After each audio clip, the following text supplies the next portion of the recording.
कल हमने कैफ 6 के फाइनेंशियल एनालिसिस पोर्शन पे डिस्कशन स्टार्ट की थी और पहला चैप्टर जो हमने स्टार्ट किया था that is introduction to capital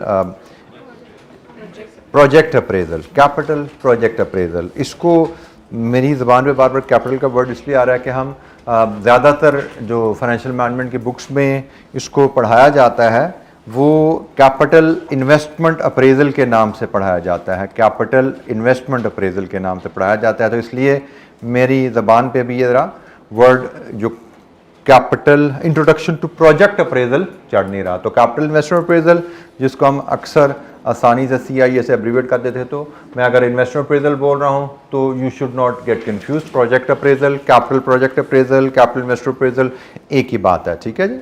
तो हमने इसमें कैपिटल और रेवेन्यू एक्सपेंडिचर में डिफरेंशिएशन की बात की थी। डिफरेंट टूल्स हमने आइडेंटिफाई किए थे जो हमें कवर करने हैं कैपिटल इन्वेस्टमेंट अप्रेजल में, प्रोजेक्ट अप्रेजल में और कैपिटल प्रोजेक्ट अप्रेजल में, जिसमें हमने फिर डिस्कशन स्टार्ट की थी कल पे बैक पीरियड मेथड पे। पे बैक पीरियड मेथड हमें क्या गाइडलाइन देता है, क्या तरीका बताता है प्रोजेक्ट्स, कैपिटल प्रोजेक्ट्स को अप्रेज करने के लिए।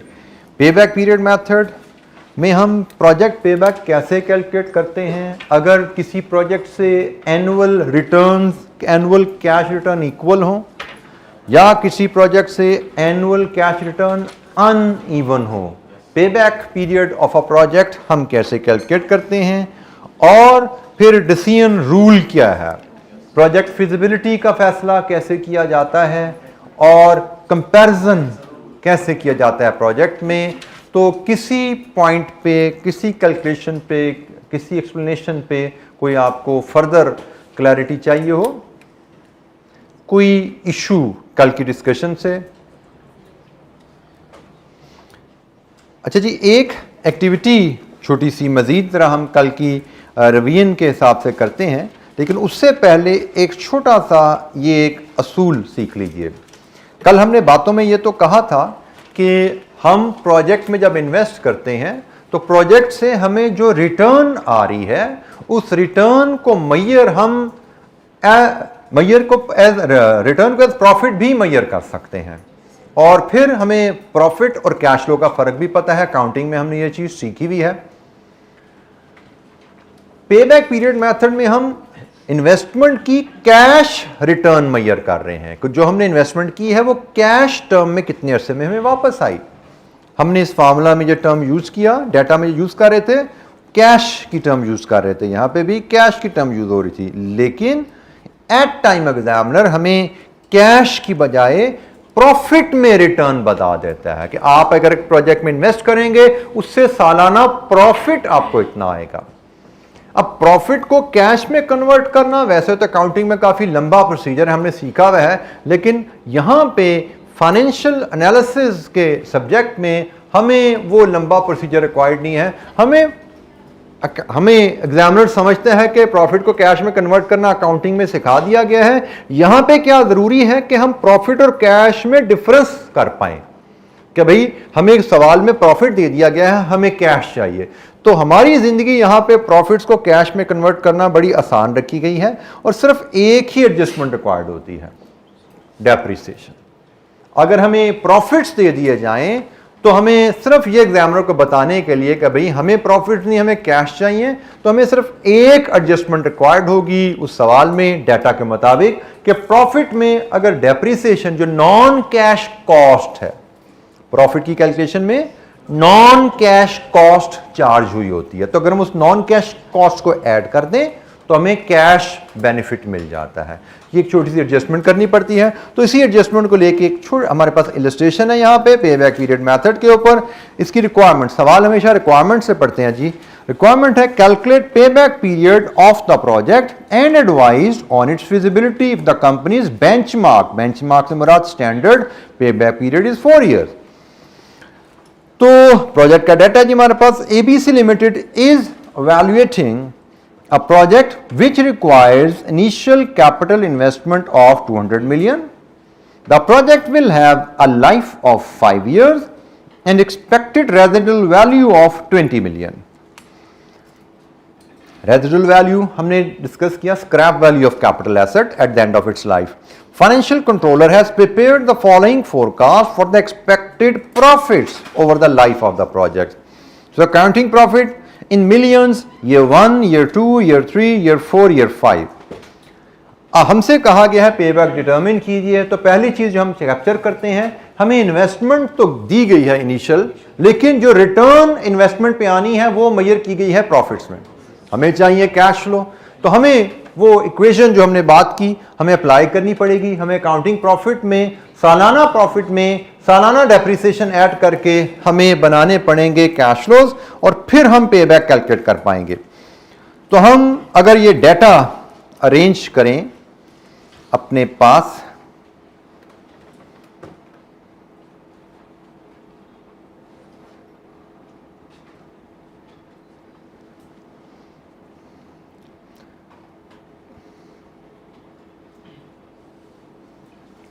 year wise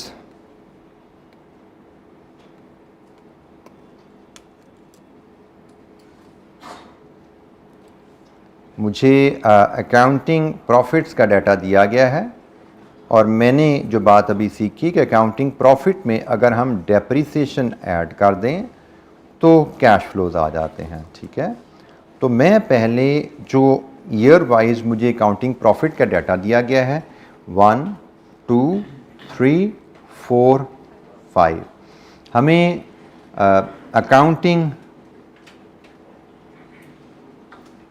प्रॉफिट का डाटा जो अवेलेबल है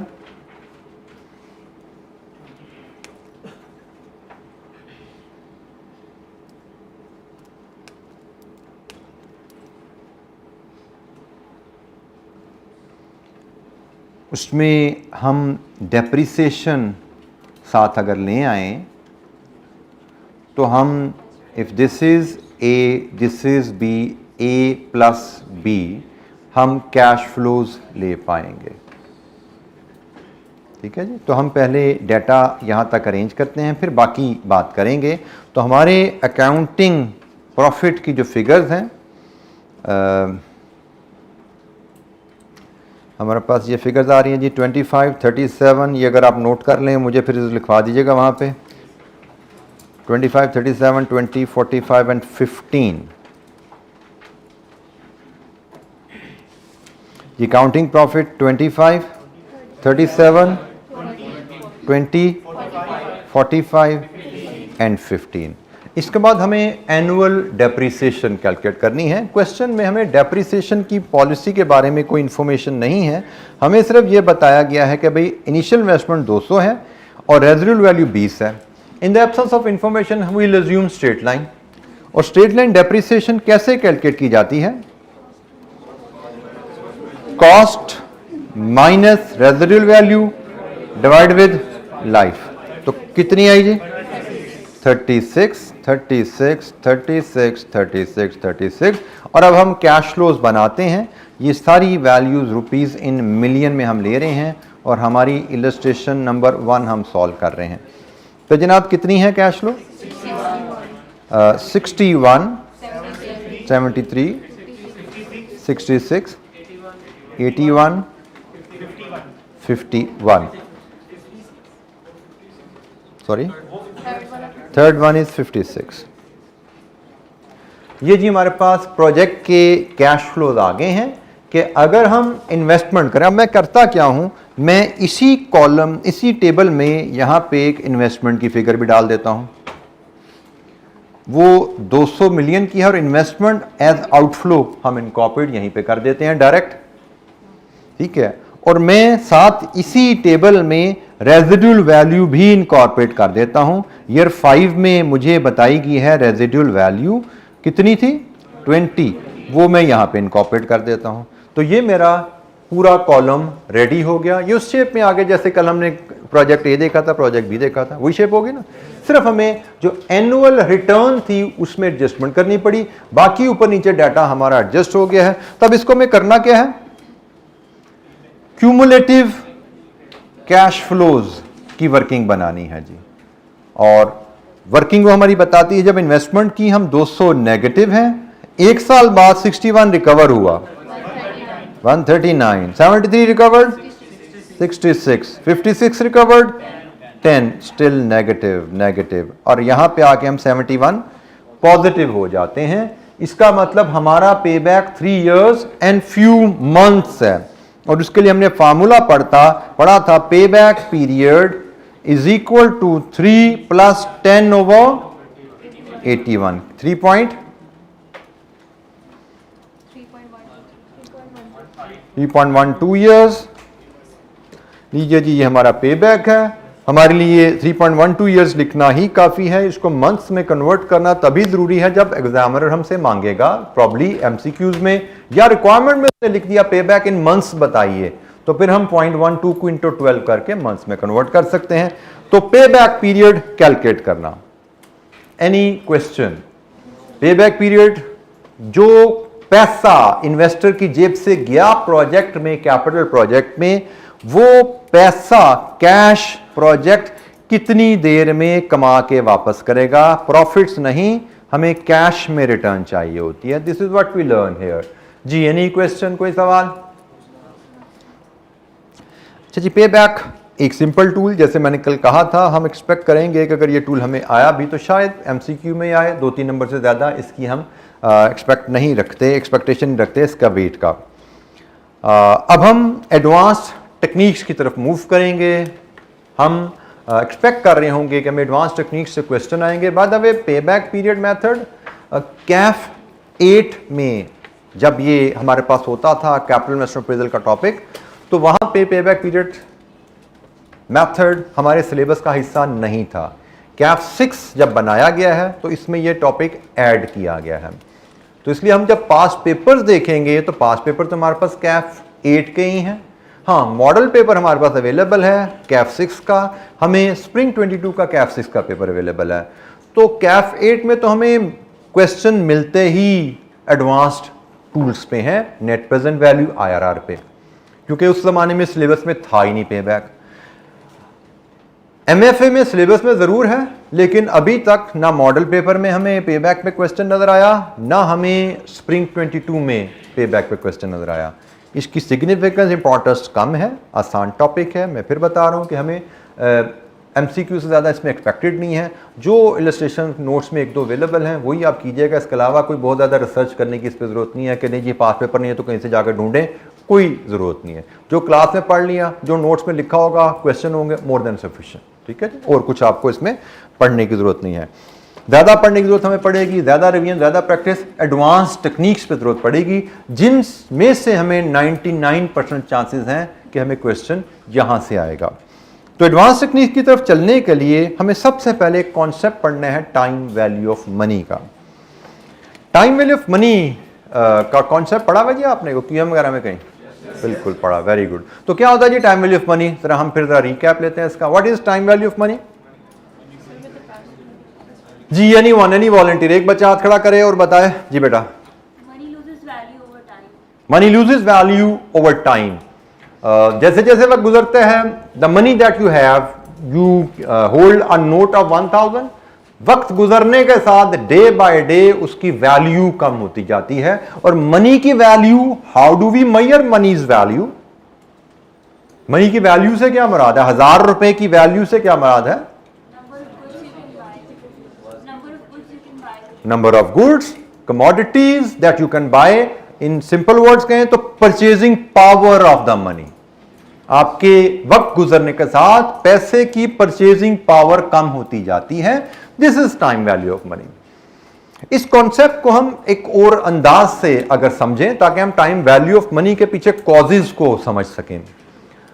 आपने अपने किसी अजीज को, लेट्स अज्यूम, कभी साल पहले एक से 100,000 उधार दिया, 1 साल का टाइम दिया था, आज 1 साल पूरा हुआ, आपका वो अजीज आपके पास आया कि जी मैंने 1 लाख बड़ी मुश्किल से अरेंज कर ली हैं, no I am ready to pay, लेकिन अगर थोड़ा टाइम और मिल जाए तो।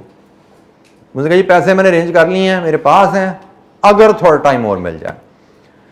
फाइनेंशियल मैनेजमेंट के असूलों के तहत your answer will be no, कि नहीं भाई आपको 1 साल के लिए दिए थे, आप मुझे आप 6 महीने और मांग रहे हो या 1 साल और टाइम मांग रहे हो, मुझे साल बाद नहीं, मुझे आज ही चाहिए। आप ये जवाब क्यों देते हो? आप क्यों कह रहे हो मुझे 1 साल बाद नहीं, मुझे आज ही दे दो? Because there exist time value of money. अब आपने उसको जितना प्रॉमिस किया था वो टाइम उसको दे दिया, उसके बाद मजीद टाइम आप नहीं देना चाह रहे, because there exist time value of money. There are 3 major factor जिसकी वजह से आप कह रहे हो कि जी मुझे आज पैसे चाहिए। Reason number 1, there is inflation. हमें पता है कि भाई आज मुझे 1 लाख मिलेंगे तो मेरे उस 1 लाख की परचेजिंग पावर ज्यादा है, बनिस्बत मजीद 1 साल बाद मुझे मिला, परचेजिंग पावर कम हो जाएगी। इन्फ्लेशन होती है महंगाई। इन्फ्लेशन क्या होती है? राइज इन प्राइसेस, प्राइसेस बढ़ती जाती हैं। तो जब प्राइसेस बढ़ती जाएंगी तो मेरे 1 लाख की परचेजिंग पावर कम होती जाएगी। तो रीजन नंबर 1 इन्फ्लेशन है, इसलिए मैं चाह रहा हूं मुझे आज पैसा चाहिए। Reason number 2 opportunity to invest है। मुझे आज पैसा मिल जाएगा, मैं किसी कारोबार में लगा के उस पर 1 साल में और 10-20 हजार कमा लूंगा, तो मैं साल बाद 1 लाख ही क्यों लूं? मैं आज 1 लाख लेके कहीं कारोबार में इन्वेस्ट करके उस पर 15-20 हजार साल में कमा लूंगा। There is opportunity to invest. इसीलिए time value of money exist कर रही है कि नहीं भी साल बाद नहीं, मुझे आज दो, क्योंकि मैं आज पैसा मिलेगा, मैं उस पैसे से आज कुछ और कमा लूंगा। रीजन नंबर 3 अनसर्टेनिटी, कि आज आपके अजीज की कैपेसिटी भी है पैसे देने की और नीयत भी है। अब साल बाद इनमें से कोई एक चीज हिल गई तो भाई गड़बड़ हो जाएगी। अनसर्टेनिटी, फ्यूचर तो अनसर्टेन होता है, फ्यूचर का क्या पता हमें कि साल बाद वो हमें दे पाए ना दे पाए, मजबूर हो किसी वजह से, नुकसान हो गया उसको किसी कारोबार में, उसके बाद पैसे ही ना हो देने को, क्या होगा? आज तो है। तो ये 3 रीजन है जिसकी वजह से हम कहते हैं कि we prefer money today than in future. आज हम पैसे को प्रेफर करते हैं फ्यूचर में पैसे की बजाय, या आज के पैसे की वैल्यू हमारे लिए ज्यादा है सेम पैसा फ्यूचर में मिले। इन 3 वजूहात से, क्योंकि आज से फ्यूचर तक के सफर के दौरान इन्फ्लेशन भी है, आज से फ्यूचर तक के सफर के दौरान अपॉर्चुनिटी टू इन्वेस्ट भी है, आज से फ्यूचर में के दौरान 1 साल तक अनसर्टेनिटी भी है। इन 3 वजूहात की वजह से we prefer money today over the money in future. यही टाइम वैल्यू ऑफ मनी का कॉन्सेप्ट है। आज का पैसा, हम इससे पहले शायद समझते थे, आज से पहले में भी, कि सिर्फ टाइम वैल्यू मनी इन्फ्लेशन की वजह से है। तो it is not only inflation, there are 2 more factors, there are 3 factors जिसकी वजह से वक्त के साथ पैसे की वैल्यू मेरे लिए फर्क है। साल बाद 1 लाख रुपया, आज 1 लाख रुपया, 3 वजूहात की वजह से मेरे लिए आज का 1 लाख रुपया ज्यादा वैल्यूएबल है 1 साल बाद के। जी बेटा, आप क्वेश्चन करना चाहते हैं? सर, पहले 2 फैक्टर्स जो है वो तो ऑब्वियसली मतलब मनी की वैल्यू को इफेक्ट करते नजर आ रहे हैं। थर्ड फैक्टर जो अनसर्टेनिटी है वो मनी की वैल्यू को कैसे इफेक्ट कर रहा है? अनसर्टेनिटी एग्जिस्ट करती है या नहीं करती? पहले हम ये एग्जिस्ट करें। अनसर्टेनिटी एग्जिस्ट करती है। मनी की वैल्यू को शायद मेरे और मेरे अजीज के दरमियान उधार को अनसर्टेनिटी को हम कहते हैं कि इट्स अ रिस्क, कि मेरा पैसा डूब भी सकता है। इसको हम फिर थोड़ा सा लिंक कर लेते हैं बिजनेस वर्ल्ड के साथ। कारोबार में जब आप पैसा लगाते हो, कारोबार में आपने कोई ट्रेडिंग शुरू की, आपने कोई मैन्युफैक्चरिंग की फैक्ट्री लगाई, उसमें पैसा डूब भी सकता है। ऐसा ही है, आप रिस्क ले रहे हो। इट इज सेम रिस्क, जैसे आपने किसी को उधार दिया तो आपने रिस्क लिया, भी डूब भी सकता है।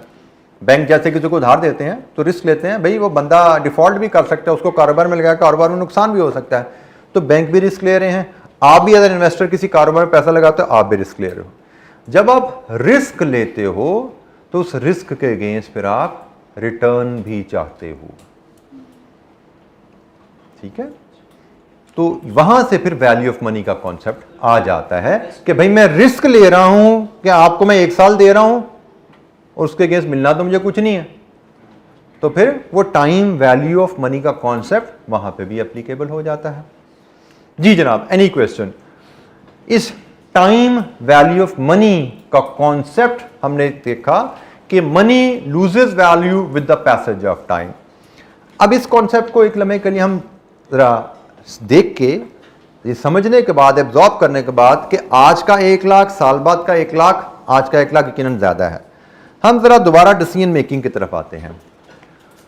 शॉर्ट टर्म डिसीजन मेकिंग आपने कैफ 3 में कॉस्ट एंड मैनेजमेंट अकाउंटिंग में पढ़ी होती है। बाय द वे आप में यहाँ पे कितने बच्चे बैठे हैं जिन्होंने कैफ 8 पढ़ा हुआ है? देयर आर वेरी फ्यू जिन्होंने कैफ 8 पढ़ा हुआ है। अच्छा जी, तो कैफ 8 कॉस्ट वाला कैफ 8 जिन्होंने पढ़ा हुआ, जरा हाथ खड़ा करें। कैफ 8 कॉस्ट वाला का चांदी है, ठीक हो गया। तो बहरहाल ये जो टॉपिक अब हम पढ़ने जा रहे हैं ये कैफ 8 में आप लोगों ने यकीनन पढ़ा हुआ है। पे बैक पीरियड यहाँ पे नया था, तो उसके लिहाज से कैफ 8 के लिहाज से अगर चलें थोड़ा सा मैं आपको बता दूं तो हमने जो 6 टॉपिक पढ़ने हैं, 6 में से बजटिंग आपने कैफ 8 में पढ़ा हुआ है, कैपिटल इन्वेस्टमेंट अप्रेजल आपने 80% 90% पढ़ा हुआ है, और सोर्स ऑफ फाइनेंस आपने पढ़ा हुआ है। तो हम कह सकते हैं कि फाइनेंशियल मैनेजमेंट में जो हमारे 6 टॉपिक हैं उनमें से आपने तकरीबन कोई अराउंड 3 टॉपिक्स आपने वहाँ पढ़े हैं, लेकिन जो 3 टॉपिक्स नए आ रहे हैं वो आपने नहीं पढ़े, वो टोटली नए होने वाले हैं। कैपिटल इन्वेस्टमेंट अप्रेजल में भी कुछ ना कुछ नया आपको मिलेगा जो कैफ 8 में आपने कॉस्ट एंड मैनेजमेंट अकाउंटिंग में आपने नहीं पढ़ा था पुराने सिलेबस में। तो एनीवेज हम दोबारा डिसीजन मेकिंग की तरफ आते हैं। आपने कैफ 8 पढ़ा, कैफ 3 तो सबने पढ़ा होगा। कोई ऐसा बच्चा जिसने कैफ 3 नहीं पढ़ा हुआ? नहीं पढ़ा हुआ, आप पढ़ रही हैं साथ साथ? जो नहीं पढ़ा हुआ साथ साथ पढ़ रहे हैं। तो कैफ 3 में हम शॉर्ट टर्म डिसीजन मेकिंग पढ़ते हैं। डिसीजन मेकिंग, कारोबार में कोई आपने प्रॉब्लम फेस कर रहे हो, आपको फैसला करना है। बेसिक असूल किसी भी कारोबार में फैसला करने का, फॉर एग्जांपल हम एक फैसला, एक सिंपल फैसले की बात करते हैं कि हमें एक कस्टमर आया, उसने कहा जी हमारी फर्नीचर वर्कशॉप में मुझे ये डाइस आपसे बनवाना है, फर्नीचर वर्कशॉप का बिजनेस है, ये डाइस बनवाना है, तो मैं आपको इस डाइस की 500 रुपया प्राइस ऑफर कर सकता हूं, तो बताइए आप मुझे देंगे या नहीं देंगे बना के। तो मैं क्या करूंगा, मैं देखूंगा ये डाइस मुझे कॉस्ट कितने का करेगा और मुझे इसके बदले प्राइस क्या ऑफर की जा रही है, कॉस्ट वर्सेस बेनिफिट, क्योंकि मैंने फैसला करना है मैं कस्टमर को का ऑर्डर एक्सेप्ट करूं या ना करूं। ये एक छोटी सी बिजनेस डिसीजन मेकिंग की सिचुएशन है। तो cost of the decision versus benefit of the decision. इस डिसीजन में कॉस्ट, ये डाइस बनाने पे खर्चा कितना आएगा, बेनिफिट, ये डाइस बेच के पैसे कितने मिलेंगे। तो मेरा फैसला उस पर डिपेंडेंट है, और रूल इज वेरी सिंपल, अगर बेनिफिट ज्यादा है तो एक्सेप्ट कर लूंगा मैं, अगर कॉस्ट ज्यादा है बेनिफिट कम है तो मैं रिजेक्ट कर दूंगा, ऑर्डर एक्सेप्ट नहीं करूंगा मैं। ठीक है, ये बेसिक प्रिंसिपल है डिसीजन मेकिंग का। आप कोई भी कारोबार डिसीजन करोगे वो उसका बेसिक तराजू यही रहेगा, कॉस्ट वर्सेस बेनिफिट। बेनिफिट ज्यादा है डिसीजन की फेवर में जाओगे, बेनिफिट कम है कॉस्ट ज्यादा है डिसीजन के अगेंस्ट जाओगे। अब यही बेसिक असूल अगर मैं प्रोजेक्ट ए पे लगाना चाहूं, कॉस्ट वर्सेस बेनिफिट, ये तो मैं एक प्रोडक्ट बेचने की बात कर रहा था ना, ये प्रोजेक्ट ए तो कैपिटल प्रोजेक्ट था, हम इस पे भी लगाते हैं ये असूल कि भाई इस प्रोजेक्ट में कॉस्ट वर्सेस बेनिफिट क्या है। इसमें ये कॉस्ट है आपकी कि आज आप अगर अपनी जेब से 90 मिलियन निकालो तो ये अगले 5 सालों में बेनिफिट्स है। आज 90,000 कैपिटल प्रोजेक्ट में इन्वेस्ट कर दो तो अगले 5 सालों में आपकी जेब में ये पैसा आ सकता है, कॉस्ट वर्सेस बेनिफिट। वही असूल हम यहां पे अप्लाई करने जब चलें तो ये जनाब हमें चीज नजर आती है, हमारी कॉस्ट 90,000 है, हमारा बेनिफिट 134 मिलियन है। लेकिन इस कंपैरिजन में अगर हम टाइम वैल्यू ऑफ मनी लाएं तो ये कंपैरिजन नहीं हो पाता। On the face of it तो हमें लगता है कि भाई बेनिफिट ज्यादा है कॉस्ट से, हमें ये प्रोजेक्ट कर लेना चाहिए, लेकिन साथ ही अब हम टाइम वैल्यू ऑफ मनी का कॉन्सेप्ट पढ़ चुके हैं तो हमें एहसास होना चाहिए कि भाई कॉस्ट इन्वेस्टमेंट तो हम जो लगा रहे हैं वो तो लगा रहे हैं आज, और हमें जो बेनिफिट्स आने हैं वो आने हैं फ्यूचर में, अगले 5 सालों में बिखरे पड़े हैं। तो ये दो वैल्यूज तो कंपेरेबल ही नहीं है, इन दो को तो कंपेयर किया ही नहीं जा सकता टाइम वैल्यू की मनी की वजह से। ये तो रूल ठीक है ही नहीं, कॉस्ट वर्सेस बेनिफिट। एटलीस्ट जिस तरह हमने पे बैक में बात की, अब मैं पे बैक पे जरा आपको लेके जाऊं दोबारा, एक उसका मैं मसला बताऊं क्या हुआ।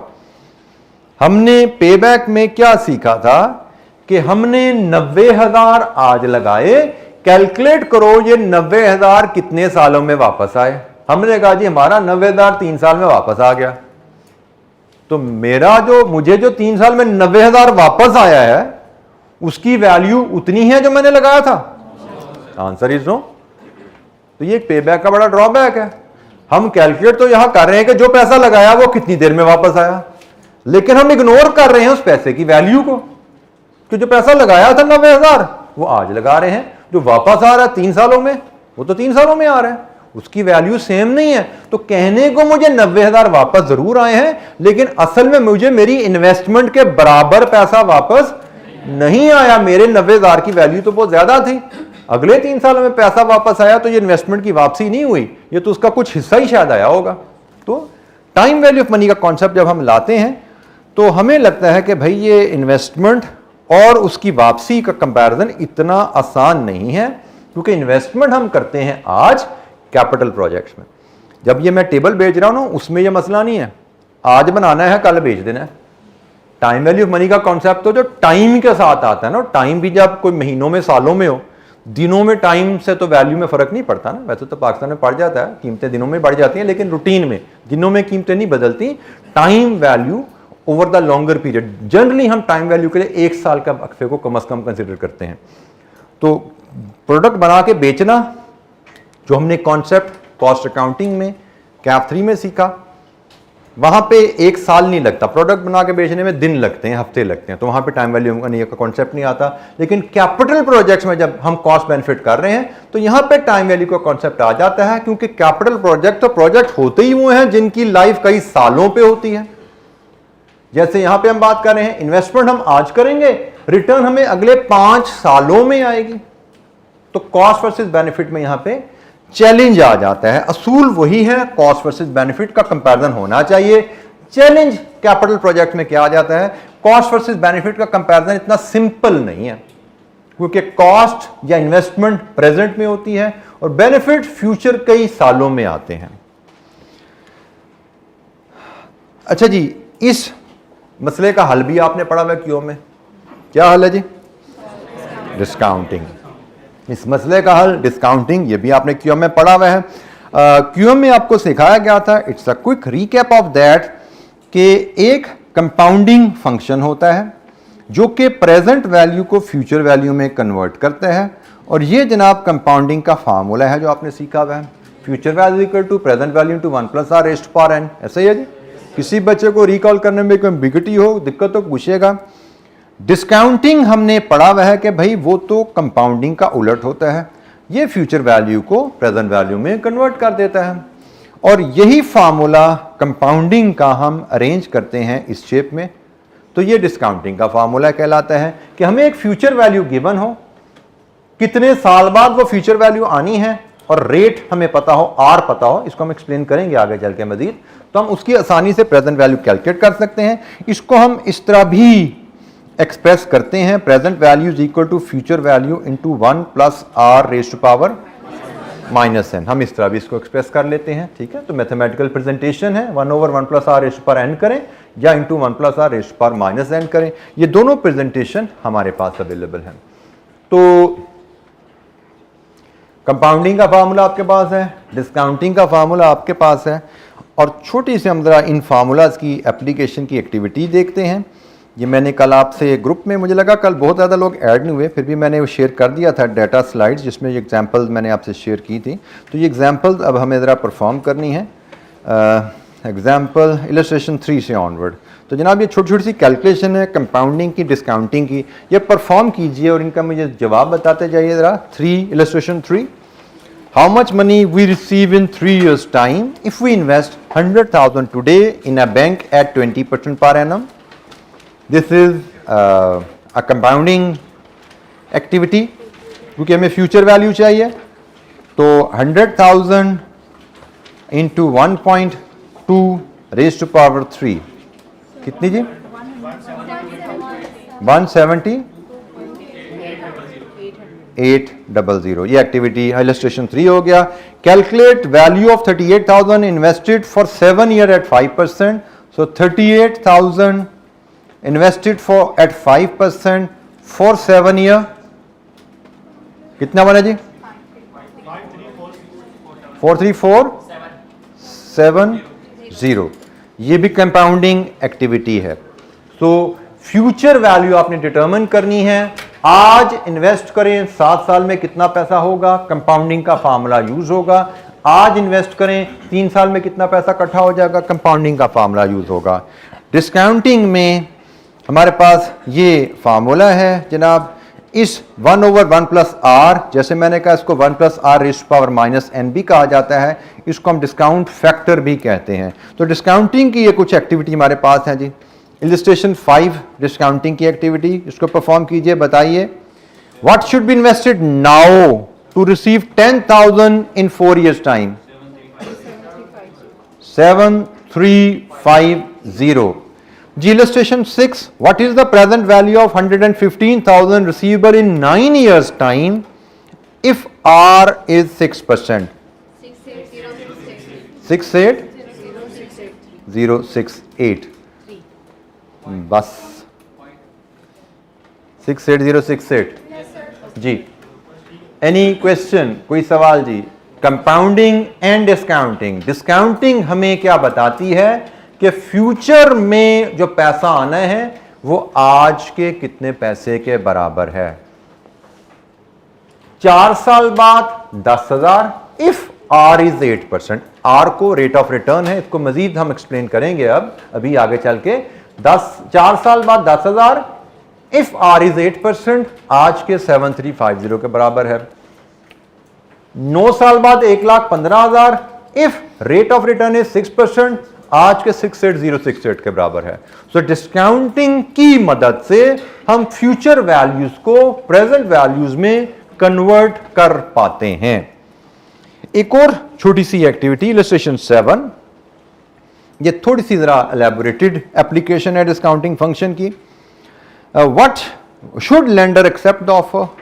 अच्छा जी, बात किया जी, a borrower is due to repay 150,000 in 4 years.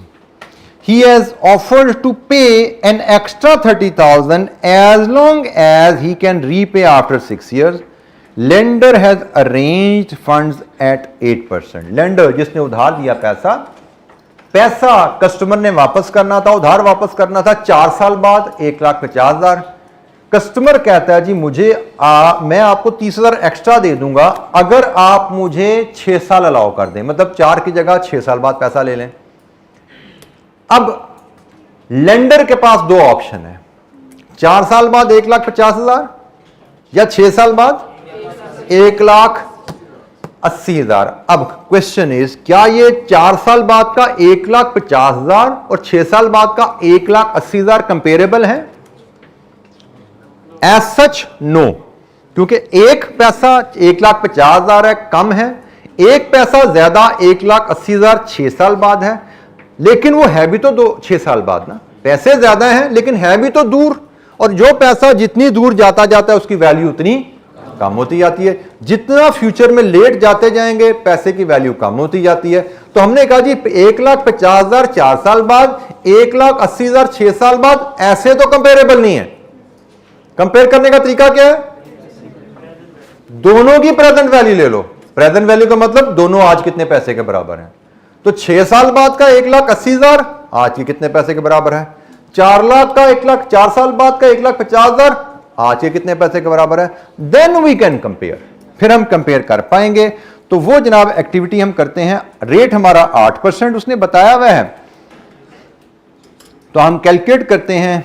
Illustration number 7, हम present value of 150,000 after 4 years जो आना है वो बनेगा जी फ्यूचर वैल्यू इंटू 1 + r⁻⁻n 4 -4 कितनी है जी प्रेजेंट वैल्यू? सॉरी 100। एक बोल दे यार, इतने बोलते हुए समझ नहीं आती कहां से क्या। आप बेटा 110225। अच्छा, हम एक जरा फिगर बोलने का ना एक तरीका सीखे। As an accountant you need to learn now कि कोमे पे आप पॉज लेते हैं, या आप इसको इस तरह नहीं बोलेंगे 110255, ऐसे नहीं बोलेंगे। As an accountant we will speak it 110255, क्योंकि जब आप किसी को डिक्टेट करा लेते हैं, ये बड़ी कॉमन एक्टिविटी है। जब इंशाअल्लाह आप आर्टिकल में जाएंगे तो आपको अक्सर फिगर बोलनी पड़ती है अपने साथियों को, अच्छा ये लिखो ये लिखो ये लिखो, तो वहाँ पे हमें कोमा भी काउंटिंग में डालना होता है। तो मुझे जब आप बोल रहे होते तो मुझे कोमा पता नहीं लगा, 1 1 2 2 0 3 3 7 0 बोल दोगे, मुझे पता नहीं लगा। तो इसका बोलने का तरीका होगा 1 1 0 2 5 5, इस तरह फिगर बोलते हैं। तो ये 1 1 0 2 5 5 है। इसी तरह PV of 180,000 after 6 years calculate करें तो 180,000 इंटू 1.08 रेज़ टू पावर -6, 113,431। लीजिए जी, दोनों ऑप्शन में से बेहतर ऑप्शन कौन सी है? दिस इज बेटर, हमारे लिए ये ऑप्शन बेहतर है। सो लेंडर शुड एक्सेप्ट। कस्टमर ने कहा है जी मुझे आप 2 साल दे दीजिए, मैं 30,000 ज्यादा दूंगा, तो ये ऑप्शन लेंडर के लिए बेहतर है। लेंडर को इसमें फायदा है क्योंकि 1,80,000 6 साल बाद, 1,50,000 4 साल बाद से ज्यादा है, थोड़ा सा मार्जिनली ज्यादा है, 3,000 आज के हिसाब से ज्यादा मिलेगा जी। Any question? Discounting present value, कोई सवाल?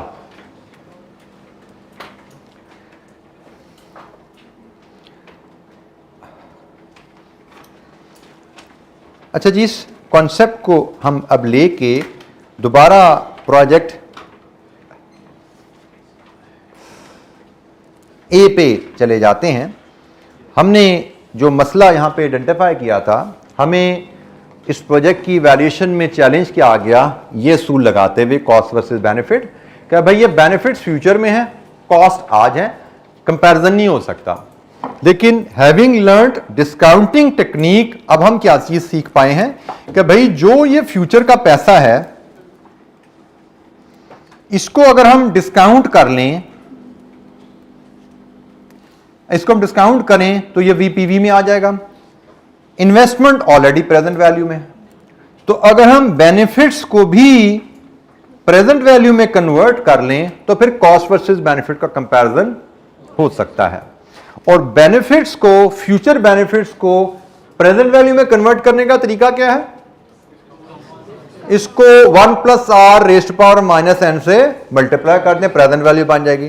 तो हम एक काम करते हैं, ये फंक्शन हम परफॉर्म करते हैं इस प्रोजेक्ट ए पे, और हमें किसी फ्यूचर के कैश फ्लो को कन्वर्ट करने के लिए प्रेजेंट वैल्यू में एक r की जरूरत होती है। हमारी ये इलस्ट्रेशन 8 में हमें यही काम दिया गया है कि हम प्रोजेक्ट ए के डेटा को हम प्रेजेंट वैल्यू में कन्वर्ट करें। तो हम आर हमें वहां पे 10% बताया गया है प्रोजेक्ट ए के लिए। तो मैं प्रोजेक्ट ए का डाटा अगर आपके सामने लाऊं तो हमें इन्वेस्टमेंट जो उसमें बताई गई है, कैश फ्लोज में हमें चीजें दिए गए हैं, रुपीज इन मिलियन में डाटा दिया गया है, वो 90 मिलियन है, आउटफ्लो है। इसके बाद हमें ईयर वाइज बेनिफिट्स बताए गए हैं 40, 30, 20, 20, 20, और फिर ईयर 5 में ही हमें कहा गया है रेजिडुअल वैल्यू भी आएगी 4 की। हमें ये कैश फ्लो दिए गए हैं। हमने कहा कॉस्ट वर्सेस बेनिफिट कंपैरिजन मुश्किल हो रहा है, ये हमारी कॉस्ट है, फ्यूचर के बेनिफिट्स आ रहे हैं। तो हमने जो चीज सीखी है कि हम अगर फ्यूचर कैश फ्लोज को डिस्काउंट फैक्टर से मल्टीप्लाई करें जो कि 1 + r raise to power -n होता है, तो हम प्रेजेंट वैल्यू ले पाएंगे। तो हम क्या करते हैं, हम हर फ्यूचर कैश फ्लो के लिए 1 + r raise to power -n, 1 + r raise to power -n, n means the year, future में कितने साल बाद पैसा आ रहा है। तो 1.10 - 3, 1.10 - 4, 1.10 - 5, ये भी 5 साल बाद ही है तो इसको भी -5 भी लिखते हैं हम। तो जनाब हर फ्यूचर कैश फ्लो को आप उसके रिस्पेक्टिव डिस्काउंट फैक्टर से मल्टीप्लाई करेंगे तो हर फ्यूचर कैश फ्लो उसकी प्रेजेंट वैल्यू आपके पास आएगी। तो बताइए जनाब 40 की प्रेजेंट वैल्यू क्या है? रुपीज इन मिलियन में चूंकि डाटा है तो रुपीज इन मिलियन में डाटा की गाइडलाइन लिख लीजिए। आप 2 डेसिमल तक वैल्यूज लिखते हैं, 36.36 जी। 30 की वैल्यू 24.79 जी, 15.03 नेक्स्ट 12.66 नेक्स्ट 12.42 नेक्स्ट जी 48। अच्छा जी, अब हमने देखा कि भाई हम ये इन्वेस्टमेंट करेंगे तो अगले 5 सालों में हमें ये बेनिफिट्स आएगा। कॉस्ट वर्सेस बेनिफिट कंपैरिजन के लिए हमने कहा जी कॉस्ट वर्सेस बेनिफिट बेसिक असूल है किसी भी डिसीजन मेकिंग के लिए। हमें ये इन्वेस्टमेंट करनी है या नहीं करनी, इस इन्वेस्टमेंट की कॉस्ट को इस इन्वेस्टमेंट के बेनिफिट से कंपेयर करेंगे।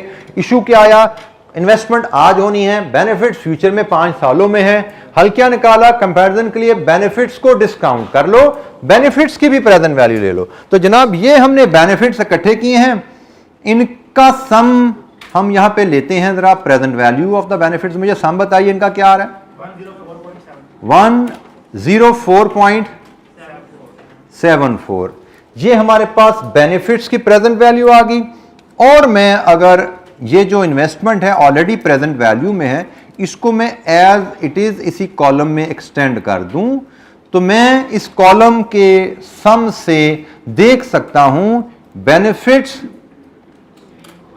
माइनस कॉस्ट कितनी है जी 14.74। बेनिफिट्स माइनस कॉस्ट, अब कंपैरिजन हो सकता है यहां पे क्योंकि बेनिफिट्स भी प्रेजेंट वैल्यू में है। ये जनाब मेरी पीवी ऑफ बेनिफिट्स आ गई है और इन्वेस्टमेंट मेरी ऑलरेडी पीवी में होती है। तो बेनिफिट्स की पीवी और इन्वेस्टमेंट के पीवी को कंपेयर किया, ये हमारे पास डिसीजन आ गया। डिसीजन क्या हमारा, प्रोजेक्ट इज फीजिबल। हमारा डिसीजन है प्रोजेक्ट इज फीजिबल, एक्सेप्ट कर लीजिए प्रोजेक्ट को। और बाय द वे ये जो टूल हमने सीखा है इस एक्टिविटी में, ये टूल कहलाता है नेट प्रेजेंट वैल्यू। ये टूल हमारा नेट प्रेजेंट वैल्यू का टूल है। हमारा एडवांस्ड इन्वेस्टमेंट अप्रेजल टेक्निक में पहला टूल एनपीवी। एनपीवी की इक्वेशन अगर मैं लिखूं जो मैंने ऑलरेडी अप्लाई की हुई है इस प्रोजेक्ट में, present value of future benefits minus present value of investment. Cost कह लीजिए इन्वेस्टमेंट कह लीजिए एक ही बात है। इसको हम बल्कि इन्वेस्टमेंट की जगह हम इसको इनिशियल इन्वेस्टमेंट एट टाइम लिख लेते हैं। ये हमारी एनपीवी की इक्वेशन है जो कि मैंने सवाल में एक्सप्लेनेशन में अप्लाई की हुई है। प्रेजेंट वैल्यू ऑफ बेनिफिट्स हमने कैलकुलेट किए सवाल में 104.74 मिलियन और इन्वेस्टमेंट की पीवी है 90 मिलियन और एनपीवी की वैल्यू आ रही है 14.74। इस प्रोजेक्ट की नेट प्रेजेंट वैल्यू 14.74 है। और हमने इस प्रोजेक्ट को फीजिबल क्यों डिक्लेयर किया, क्योंकि present value net present value positive है। इसका डिसीजन रूल भी साथ ही लिख लीजिए, पॉजिटिव नेट प्रेजेंट वैल्यू आती है तो इसका मतलब बेनिफिट्स कॉस्ट से ज्यादा हैं। दैट्स वाई हम प्रोजेक्ट को एक्सेप्ट कर रहे हैं। अगर आपकी net present value NPV negative आ जाए इसका मतलब बेनिफिट्स कम हैं, कॉस्ट ज्यादा है, इसीलिए हम प्रोजेक्ट को रिजेक्ट कर देते हैं। लीजिए जी, नेट प्रेजेंट वैल्यू का टूल भी हमने डिस्कस कर लिया इस छोटी सी एक्टिविटी के थ्रू और उसका डिसीजन रूल भी सीख लिया।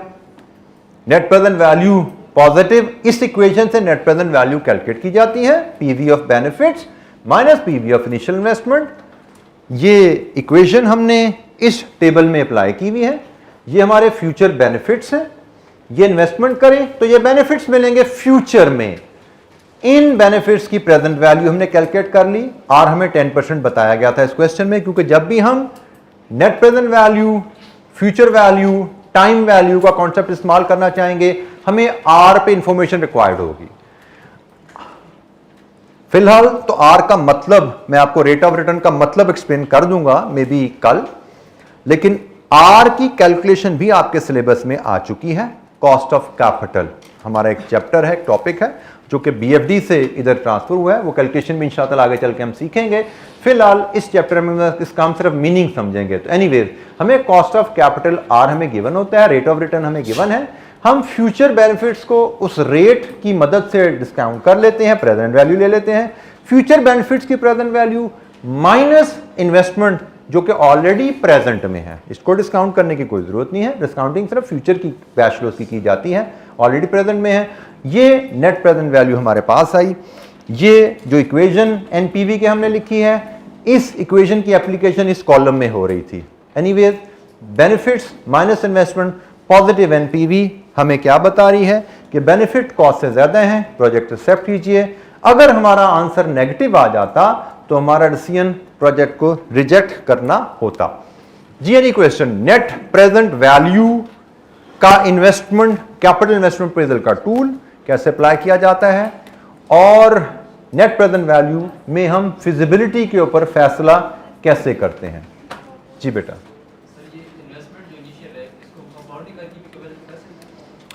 कंपाउंडिंग करके कहां ले जाओगे और किससे कंपेयर करोगे? इससे कंपेयर करना है आपने, किससे कंपेयर करना है आपने? ये तो बेटा हर साल फर्क है ना, किस साल पे लेके जाओगे? ये पहले साल बाद है, ये 2 साल बाद है, ये 3 साल बाद है, ये 4 साल बाद, 5 साल बाद, कहाँ ले जाओगे?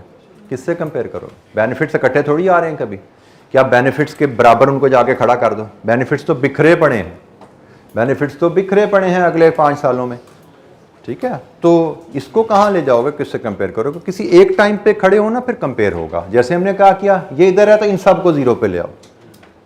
अगर इसको कंपाउंड करना है तो उसको 5 साल बाद लेके जाओगे तो इनको भी सबको 5 साल बाद लाना पड़ेगा ना, तो काफी लंबी खिचड़ी पकेगी। तो वेल, टूल हमारा यही है कि हम फ्यूचर तमाम कैश फ्लोस को भी प्रेजेंट पे ले आते हैं। इन्वेस्टमेंट भी प्रेजेंट में है, बेनिफिट्स जो रिटर्न्स हैं उनको भी प्रेजेंट पे ले आते हैं, फिर हम कंपैरिजन कर लेते हैं। बेनिफिट्स की प्रेजेंट वैल्यू माइनस इन्वेस्टमेंट की present value, net present value हमें मिली। पॉजिटिव पे एक्सेप्ट, नेगेटिव पे रिजेक्ट। जी एनी क्वेश्चन, कोई और सवाल? जी बेटा। सर पेबैक पीरियड में हम ऐसे क्यों नहीं सोच रहे? क्योंकि वो पेबैक पीरियड है, ऐसे सोचते तो उसको एनपीवी कहते हैं ना भाई। बेटा वो एक अलहदा सोच है, नजरिए हैं, वो मिस्टर ए ने इजाद की थी। मिस्टर ए ने कहा जी मेरा ख्याल है हम इस तरह फैसला कर सकते हैं कैपिटल प्रोजेक्ट्स का। मिस्टर बी ने कहा नहीं भाई, इसमें तो तुमने टाइम वैल्यू मनी को छोड़ दिया, और भी बड़े मसले हैं पेबैक में, ठीक है। लेकिन मिस्टर बी ने कहा भाई वो तो बड़ी अजीब सी बात है, तुम क्या बात कर रहे हो, आज 90,000 लगाया 3 साल में वापस आ गया। एक एतराज तो मैंने ये बताया आपको, चल एक और एतराज सुन लो। पेबैक पीरियड वाले ने, जिसने भी वो टेक्निक इजाद की, उसने कहा जी प्रोजेक्ट का पेबैक कैलकुलेट करो तो अपने स्टैंडर्ड से कंपेयर करके देख लो, जिस प्रोजेक्ट का पेबैक शॉर्ट है वो अच्छा है। एक एतराज तो आ गया भाई, 90 लगाया, जो 90 आया वो बराबर नहीं है, असल इन्वेस्टमेंट वापस नहीं आई अभी। ये एक मसला है, ये छोटा मसला है। बड़ा मसला क्या है? 90 लगाया किस लिए था? 90 वापस लेने के लिए। वो किधर गया? वो तो बात ही नहीं हुई पेबैक में। तो भाई 90 ही वापस लेना था तो लगाओ ना।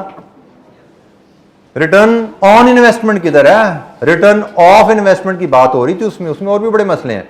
बड़ा बेसिक सा टूल है, इसलिए हमने उस पर भी बात ही नहीं की कि, और नॉर्मली प्रैक्टिकली वो इन्वेस्टमेंट अप्रेजल में यूज भी बहुत वाइडली नहीं होता, उसका बड़ा लिमिटेड यूज है। क्या यूज है सीफैप में हम जाकर डिस्कस करेंगे, अभी हमारे पास इतना टाइम नहीं है कि हम उस अनइंपॉर्टेंट टूल पे बात करें। उसका लिमिटेड यूज है, लेकिन हम सीफैप 4 में उसका क्या यूज है, कहाँ कहाँ हो सकता है, उसको हम देखेंगे। फिलहाल हमने कहा जी वो बस पेबैक क्या है, ये है, बड़े मसले हैं, कमजोर सा टूल, उसको छोड़ दो। मेन की टूल जो प्रैक्टिकली लाइफ में यूज किए जाते हैं, उनमें से सबसे अहम नेट प्रेजेंट वैल्यू का टूल ही है जो हम डिस्कस कर रहे हैं। IRR का टूल जो हमने डिस्कस करना है, इंटरनल रेट ऑफ रिटर्न, वो भी अहम है, बट उससे भी अहम ये टूल है। ये सबसे अहम टूल है इन्वेस्टमेंट अप्रेजल का जो हम डिस्कस कर रहे हैं, जिसकी हमने भी ABC सीखी है। इस पे काफी बातें भी आगे चल के होनी है। जी कोई क्वेश्चन? जी बेटा। NPV 0 का मतलब है कि बेनिफिट्स कॉस्ट के बराबर हैं। अब उस वक्त हमें एक्सेप्ट करना या नहीं करना, इसका जवाब शायद हम कल दे पाएंगे, ठीक है। उस वक्त हमें एक्सेप्ट करना चाहिए या नहीं करना चाहिए, उसके लिए हमें R का मतलब थोड़ा और समझना पड़ेगा। जब R का मतलब हमें समझ आ जाएगा तो फिर इस बात का हम जवाब दे पाएंगे कि अगर बेनिफिट्स कॉस्ट के बराबर हो जाएं तो क्या करना चाहिए, ठीक है। कल इसका मुझे लगता है कल इसकी बारी आ जाएगी इंशाअल्लाह। जी एनी अदर क्वेश्चन, कोई और सवाल? जी बेटा।